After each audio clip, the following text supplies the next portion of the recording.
sometimes we go to YouTube and search for really old videos about movies or TV shows or commercials from our childhood or what have you. We have that now because now once it's in the internet, it's in the internet forever. Right. Yes. Good or bad is going to be in the internet forever. And if you can curate what you put out there, this is the epitome. You know how they say what you give to the world is going to give to you? Mm-hmm. Okay. I want to make sure that what I give to the world is something positive, is something, honest. It doesn't matter how crazy it may sound. It doesn't matter how out there it may be, but it's my perspective. It's like a little peek into a different reality. Yeah. So one day in 100 years, they're going to find Angie's reality. I think it's amazing and really awesome that we have this opportunity, because I don't know anything about my great-grandparents, but imagine if they had left videos on YouTube talking about something super important to them, their belief system or their daily existence or something crazy that, happened that day and they wanted to share that. Imagine having that record to look back on and to learn about some person that I never ever met, but that was part of my existence. Yeah. Pretty awesome. That is true. Mm-hmm. And who wouldn't want to see all of this 100 years? Oh, yes. Absolutely. Absolutely.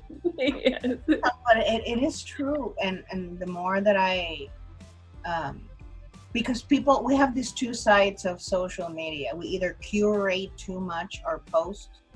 We don't take a picture when we don't have makeup, or we make the effort not to look like a dumpster fire or to put all our dirty laundry on their feed. Mm-hmm.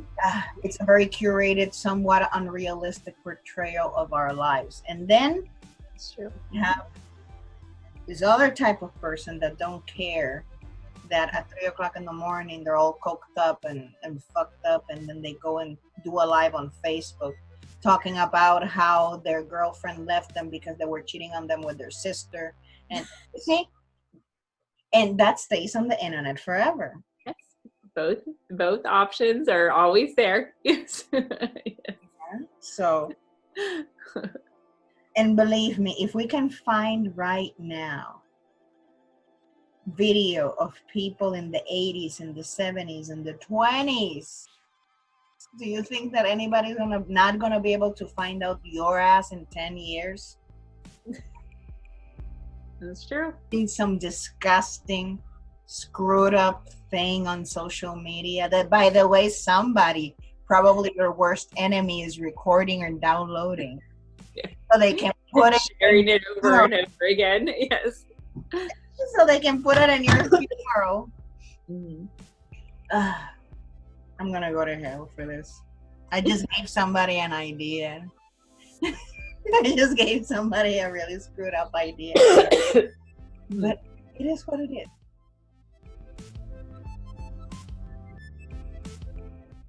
But maybe that is the motivation. Maybe I need to get annoyed enough to do something about it. That can be true. Sure. A lot of great ideas come from somebody being frustrated about how something works. And so they want to make a better way of doing something. And for me, social media, it's good, but it's not just the restrictions either. It's the pettiness that comes with, meeting, all these, strangers, which is great because you're able to get in touch with people that you would never get in touch with.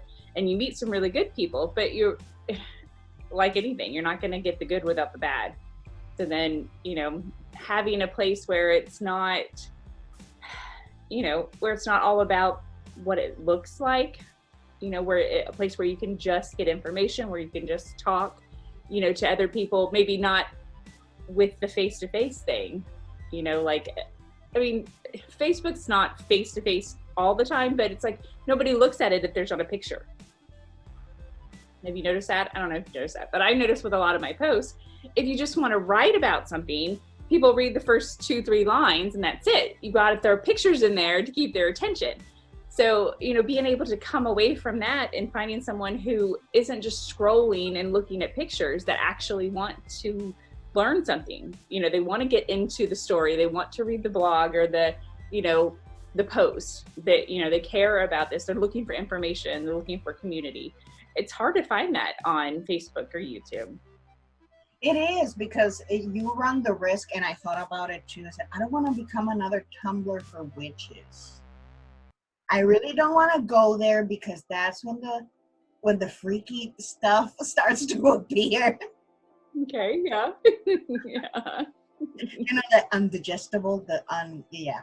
So that's why I said maybe we can go halfway there. Maybe we can do half and half. Maybe there are some things that we can still do on social media, because the groups and I have to be really honest, the only reason why Knowledge from Behind the Veil and Witches Are Life are even a functioning structure for anything is because of you, Angie.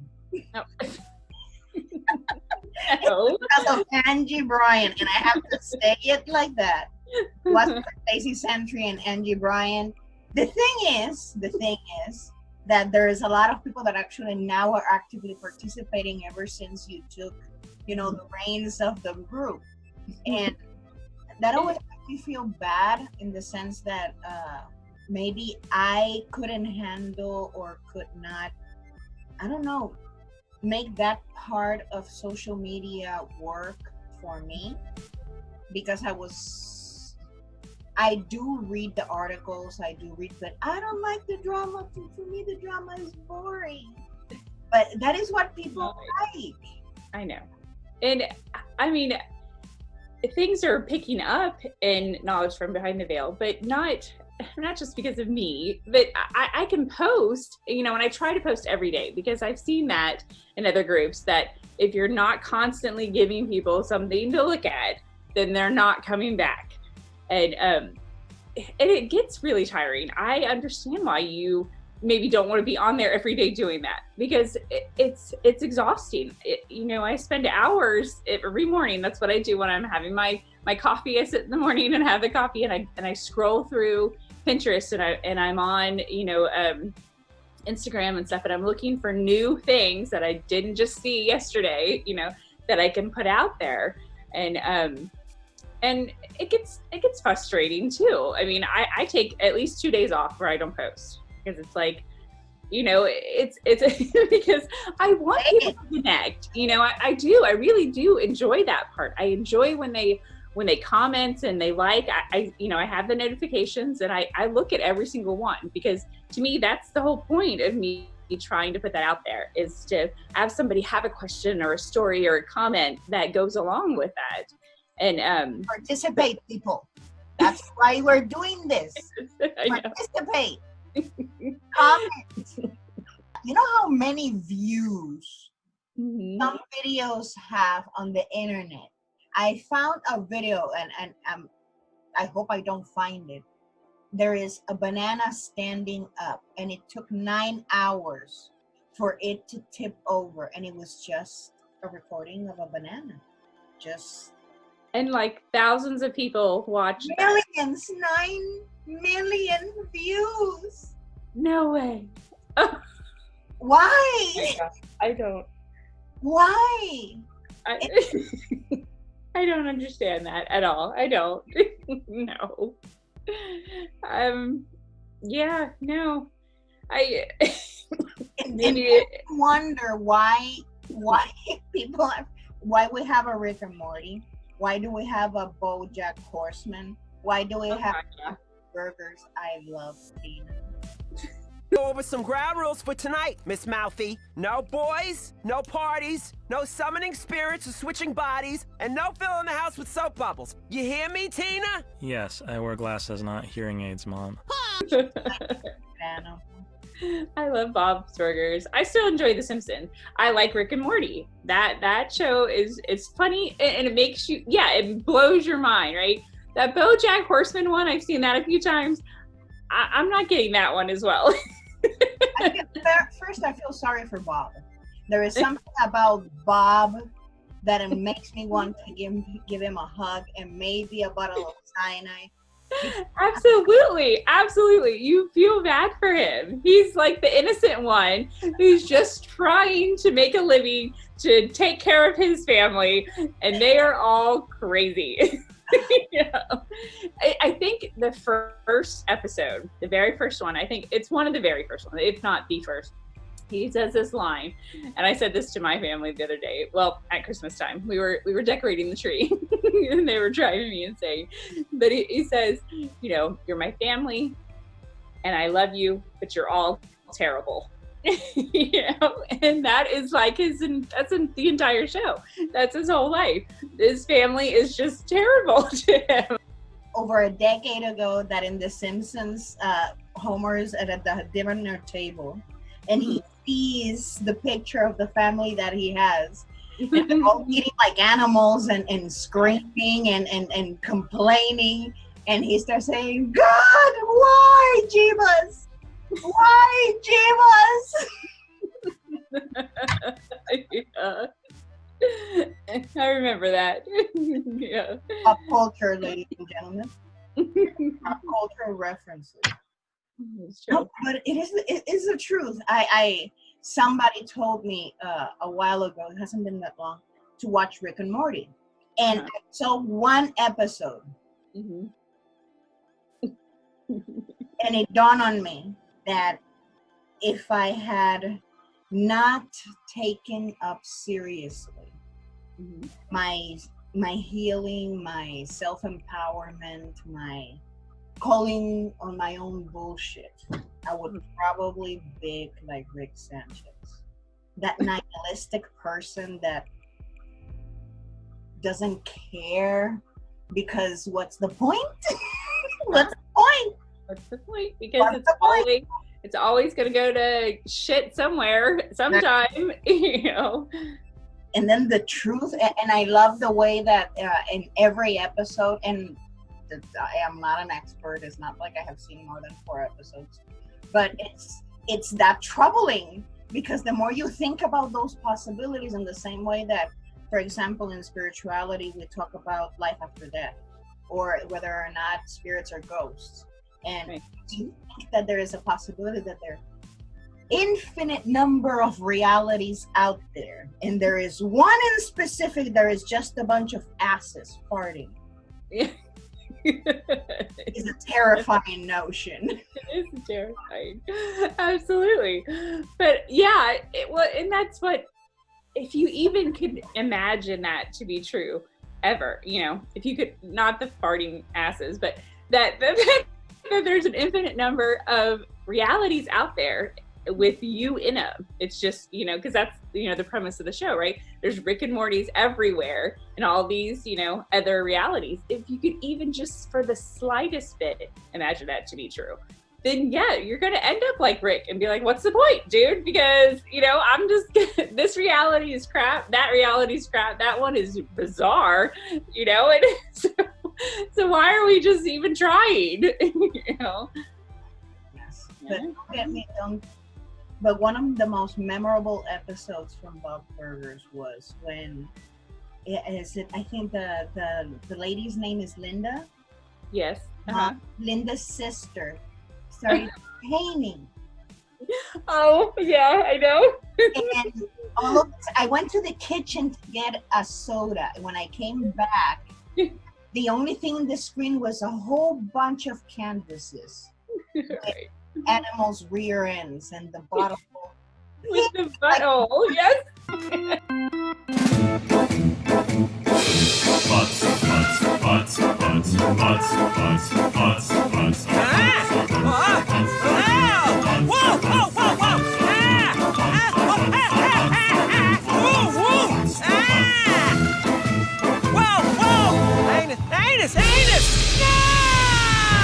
And poor Bob. Then Linda agrees to have him all in his restaurant. in a restaurant. Yes. Here he's trying to serve food to people, and Gail has all these pictures of anuses blown up on her canvases because they're not. Yeah. And that's one of my favorite shows. So what does that say? But it's wow. I don't know. She is awesome. Terrifying, but she is awesome. Jean is just goofy, and Tina is sad. She's funny though. She's all about boys. That's all she cares about is boys. But I love how they play her as still kind of a kid. But she's still collects those horses. And she's still, she writes those fanfic. Oh, I don't know if you saw that. She writes fan fictions. Erotic fanfic. Erotic fan fictions, yeah. So it's like they do that good border of, her being a child coming into being, a teenager, and I don't know. And then all the, emotions, although hers are mostly just depression. Remember, she just always sits there and she goes, So just go ahead, turn one way or the other. You're just swerving back and forth. Turn one way and stick with it, Tina. Tina, for the love of God! Turn away or stop! The brakes, Tina, on the left! You're about to hit that car! The brakes! Hit the brakes! It's like that's her main, view. But I don't know. I think it's a funny show. But it's I mean, that's what people like, I guess. That's what people watch. What is wrong with you people? Like, seriously. I happen to those moments that I strayed away from the computer. Mm-hmm. I saw the Sabrina's third season. I know, I haven't saw it yet. I know that it just came out last week, and I was so excited, but I haven't sat down and actually watched it. I haven't had the free time yet, but I'm excited. Was it good? It's eye-opening. It's eye-opening. It's wow. And there is this specific I posted it on the page, this specific scene, and I remember that they were invoking Hecate. It is said that whenever you call on the triple goddess, she comes to you. Much as I ignored her, put my faith in lesser gods, signed my name in other books, she still came to me when I needed her most. When I wandered, lost, in the Netherrealm, it was she who led me back to the material world. We call you Hecate.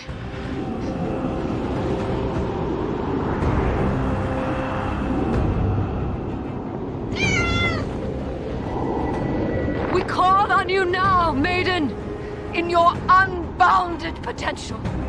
We call on you, mother, in all your divine power. We call on you, crone, in your arcane wisdom. We are descended to all maidens, mothers, and crones. And so when we call on the three-in-one, we call on all witches, stretching back from the beginning of time to the end of days. We call on ourselves, the powers that have been denied us. Imbue us with them, Hecate, and we shall pray to you morning, noon, and night. And we shall live to honor thy three faces, thy three forms.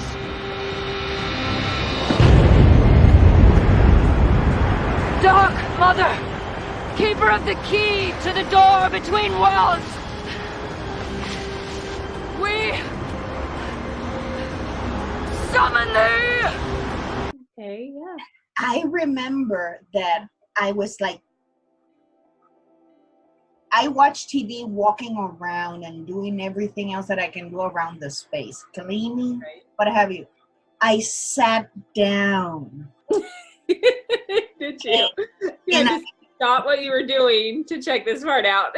Yeah. And I recorded it on my phone. Like the way that you would record something on the street like this. I recorded, it was that. What? Yeah. Oh, I've got to watch it. Put it on the Instagram page and also on the Witches Haven page. You have to see it. Yes, I'll check it out. And I have never seen something like that on TV, even if it's paid TV, because True Blood taught us a couple of things on paid TV. So that was an interesting show. Yes. I was like, okay. So the vampire story is secondary. It's secondary to the plot. That wow. Yeah, you mean the first 2 seasons were pretty interesting, I thought, on Sabrina.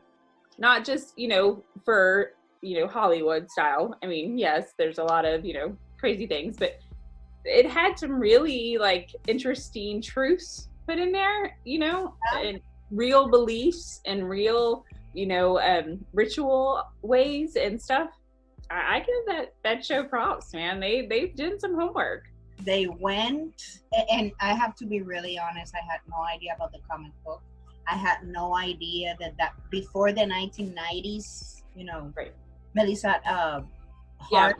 Melissa Joan Hart. From Sabrina the Teenage Witch, That was the only Sabrina that I knew. Yeah, me too. I saw that the whole time, and I had to binge watch it because I could not believe what I was watching. Did you ever expect it growing up, or when you started in this whole thing, that you would see something like that on TV? No, at all. Like I said, I only knew it as Sabrina the Teenage Witch. It's just complete Hollywood magic, Disneyland, that kind of thing. There was nothing. I watched all of that, back in the 90s. But I mean, other than, like you said, a little bit with True Blood, there's not a lot of, anything out there that actually shows a little bit of reality. It's not all Hollywood glossed over. It's not all make-believe. Like I said, there's real ritual ideas in that show. There was real, talking about when they did the, I think it was in the second season, when they did the Lupercalia, that whole episode, they're really talking about the history of that kind of stuff. I didn't see anything like that before then on TV. And it happening right now was really, kind of mind-blowing for me, because I'm still learning about all of this myself. I'm still researching all the history and learning about the different ways that people believe and and all that kind of stuff. And to see them put out something that I just read about, in a book, that, that kind of thing, not just, but yeah, it was really, the timing of it gets me, I guess, because, like I said, this is still something I am just learning about, this kind of stuff myself. And here it is, they're putting it out there on mainstream TV, and it's Netflix. It's not, it's paid TV, but it's not like how HBO used to be back in the day. Yeah, that is true. But I never thought that I would see, and I think it's the comfort, the way that the actors and the characters are so comfortable with the topic and so comfortable with the theme. They definitely come across that way, right? You don't ever feel when you're watching it that they're like, what the hell are we doing? No, they're just, you believe that they believe this. Yeah, it's true. Does that make you think ill of our concept of witchcraft? Because one of the things that they addressed on the 3rd season was the difference between satanic witchcraft, hedge witches, but they're not portrayed as so glamorous as many other, TV movies would. But it works, okay. And there is the extended witches, which apparently the satanic witches didn't consider them equal, and there is this divide even among the fictitious, setting that there is. That's really interesting, isn't it? That not only are they researching some of this, and adding in real things, but that they're picking up on the fact that in the witchy community, shit's divided. Everyone wants to be in categories so that you can say that I'm this and you're that and we're not the same, or blah blah blah. I mean, that doesn't happen. It happens in every community, but I guess the witchy community is all, and I know everybody's not a witch, and in the pagan community and other multiple subsets of this kind of thing, but it's historically it's something that nobody wants to talk about, nobody wants to maybe admit to, they don't want to involve themselves with. So why inside of this society do you want to ostracize each other? Why do you want to pick apart each other when you're fighting the whole of society together? I mean, right. It's true. Competition. I mean, it comes down to that. But why does that need to be? I don't know. I mean, it just feels like, because, historically, the way the term witch is treated, and the way, that if you're not a mainstream religion, then you're strange. And, it's like getting a group of weird kids together. You don't want to pick on each other because you're all being ostracized by mainstream whatever, So, but then you've got the witchy community, the whole witchy community, and yet we're, that's being ostracized because we're other, we're not of the mainstream, but yet they fight within, and there's all these subsets, and there's all these, cliques. And the fact that Sabrina, is picking up on that, I love that. I just think that is really eye-opening. The cattiness of the sisters, because they're completely different, and I love the way that they put the triplets. They're not related; they're completely different. That's why they finish each other's sentences, and I think it's a very interesting metaphor to say that you can find this particular type of person in any background, any culture, in any so in any family. Yes. It's terrifying, but it is what it is. This is the life of a witch. Aww. That is your baby. I know he was supposed to be your daughter's cat, but it seems to me like he likes to be with you. Yeah, he does, because as you can see, she just said, I'm going to find a spot right here. Yeah.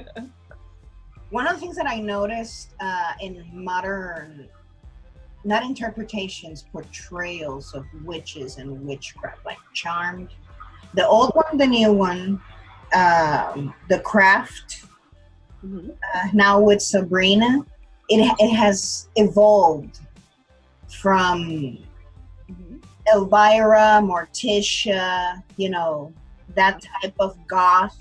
That's the witch. Then it was the rebellious teenager that it was gothic. Right. Because in the same way that it gave way for Wicca to actually come upon, that's when you have all of these horror movies that tells you about the demonic spirit coming out of the Ouija board, or, very specific things that I think the balance of between the two, the fear and this is what it is. But at the same time, what I really can not enjoy, appreciate from Sabrina, and is not shying away from certain truths about certain witchy communities. The sex, the let's live for today, contracts, because many of those witches do actually believe. In the same way that Christians and Jewish people have the circumcision, Christians have the baptism. There are certain things that happen in certain communities, usually covens, because this is something that's the difference in their heads between a hedge witch that has nothing to do with them and the members of the Church of Night. These are the educated ones. These are the ones that have the lineage. These are the ones that have all the backup and the, Right. hedge witches are the crazy women, the ones that eat babies. The women of the wood. Yes. So It's true. we're a little bit of everything, I guess. But I What? like the cane pit. The cane pit. When you kill someone and then you put them in the cane pit and it comes back to life. Oh yeah. There are a couple of times that must be really annoying. I know. And for Hilda, I mean, she said that it's happened so many times. She just wakes up and she's like, again? You killed me again?